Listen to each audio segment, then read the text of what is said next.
First Aid Airgun. I'm your host Lou, and today we're going to be giving an update and a bit of his backstory on this 1357. I reviewed the 1358, generously donated by the anonymous benefactor over here, and we have now sent that out to be donated in the future, so hang on for that.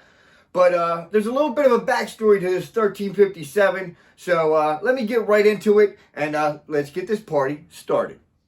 Some of you may recognize this 1357 from a review I did a little over a year ago. Actually, I think it was almost 2 years ago at this point. And then you didn't see much about it. I had a couple of tests. I was starting to get in the groove with this gun. Unfortunately, I dropped it, and it hit the stock, and it broke the action here. And I'm not mechanically inclined, unfortunately, and I chalked it up as a loss. And I donated this to my first benefactor over here. I'll show you him.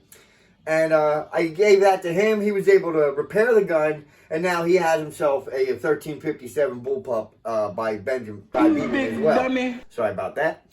And, well, long story short, I bought a replacement Beeman 1357.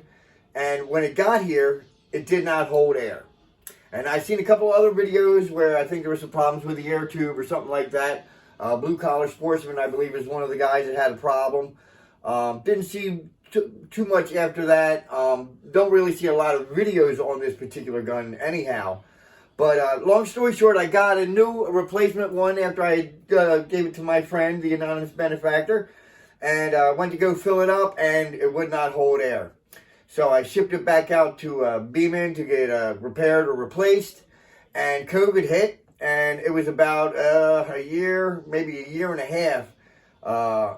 Had some email contact with the designer of the gun. I believe his name is Peter Hernandez, and he assured me he would give me a replacement. Like I said, COVID hit, and I did work through COVID, being in the auto parts and pizza business. Those are two things you can't shut down during the pandemic. So I did work through both jobs there, and we survived the pandemic, but I did not have a replacement gun. I kind of gave up hope on it, really, kind of hitting the back files there in the brain, and kind of forgot about it. And came home one day, and boom, I have my replacement 1357. So we're going to go shoot her out down the farm. We're not going to clean the barrel. You guys know me. I will clean the barrel in the future, but I'm just so excited to have it back. So let's go take it down to the farm and run a couple of pellets through it and see what happens. Right back, that same size as the chips. And the regular chips, the Negro chips. And they're really, really good. I will not eat. Never. They can eat barbecue chips. They get like that. Yeah, they bring it. I don't know what it is. What's going on? What's going on, man? Can't get rid of it. It just seems to go down and then go through. I eat what is it? I guess we did too much.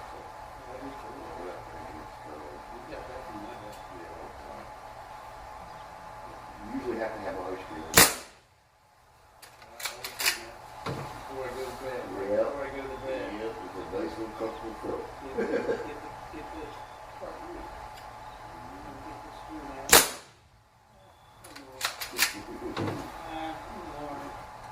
Yeah, go on. Yeah. That's good right there. That's good right here. Wait for you. Keep on. Very, very good.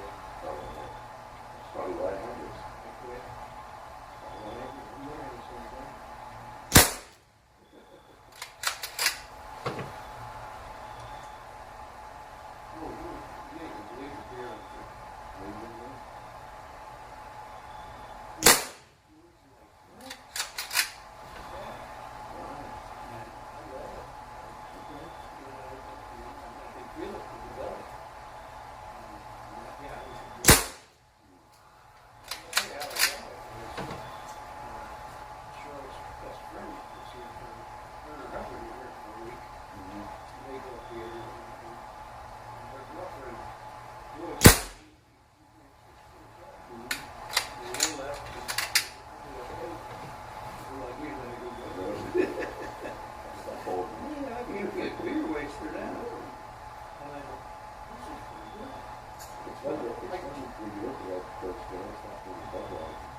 right, not too bad out of the box performance. 12 shots at 30 yards. Overall group is 1.5 inches. I would have liked to have a 1 inch group with 12 shots.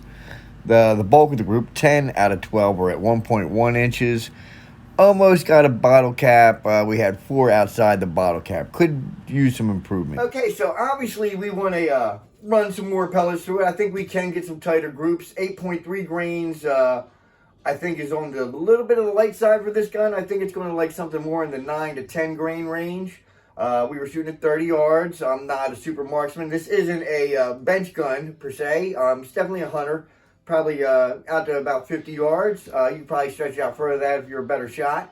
30 yards is right where I'm comfortable shooting right now. So I'm going to try and get me a 1 inch or less group at 30 yards. I'm going to run some different pellets through it.